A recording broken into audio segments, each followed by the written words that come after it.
melalui mata, melalui hidung pada waktu menghirup atau melalui mulut ya. Jadi dan COVID itu dia tersimpan di sini di tenggorokan. Dia lama di sini. Oleh sebab itu kita perlu menjaga ini. Iya, tenggorokan, mulut, ya. Itu sebabnya pakai masker karena COVID itu ada di dalam tenggorokan. Kalau daya tahan tubuhnya nggak bagus, dia akan masuk ke sistem pembuluh darah, masuk ke paru. Ya. Kenapa orang di swab diambil di hidung dan tenggorok? Karena di situ tempatnya. Orang nggak di swab di ketiaknya, gitu. Ya pasti negatif kalau di situ. Atau diambil di telinganya, gitu ya. Nggak ada yang nanya begitu tadi. Kenapa harus di swab di hidung? Kalau ada yang nanya begitu, saya kasih hadiah, gitu ya. Pertanyaan yang bagus. Kenapa harus diambil di tenggorokan? Karena di situ tempatnya. Iya, kumannya enak dia, nyaman dia di situ. Iya, kalau dia nyaman di situ, artinya dia enak, bisa lama bertahan. Gitu. Nanti lama-lama masuk ke dalam sirkulasi, masuk ke paru atau ketelan. Kalau ketelan masuk ke perut pencernaan, orang jadi diare. Ya, orang COVID kan sering ada diare itu karena kumannya ketelan. Gitu. Seperti itu, ya. Oke.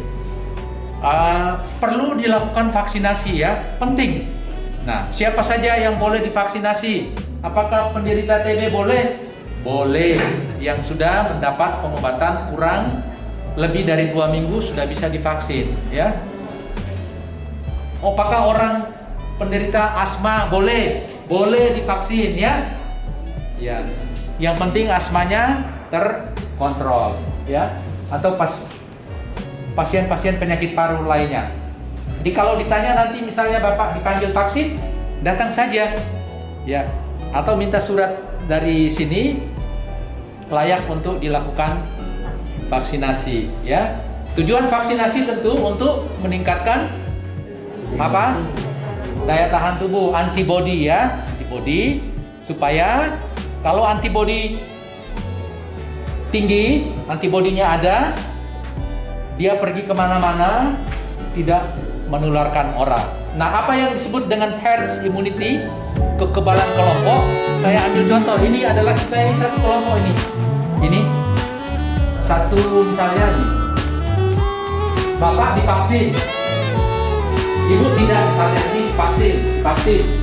Ini tidak. Ini. Kalau ini tidak divaksin, kumannya keluar dari mulutnya, tapi dia kan di sampingnya orang sudah divaksin, aman. Oh, Kebal. Ini aman. Jadi tidak menyebar. Ya karena di sekitar kita sudah divaksin semua. Ya walaupun di dalam masyarakat tidak semua orang divaksin, gitu. Karena kalau si A ini COVID, dia bisa nularin 3 orang.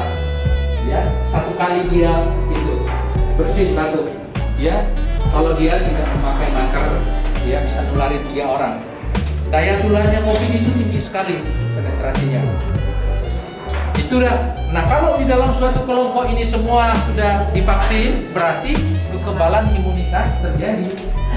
Ya, kita tidak usah ragu karena sudah banyak orang yang punya antibodi. Ya, mungkin kalau 200 berapa penduduk Indonesia? Siapa yang tahu jumlah penduduk Indonesia? 100.000? 200.000 juta. 200? Salah, 271 juta. Ya. Ya. Oke.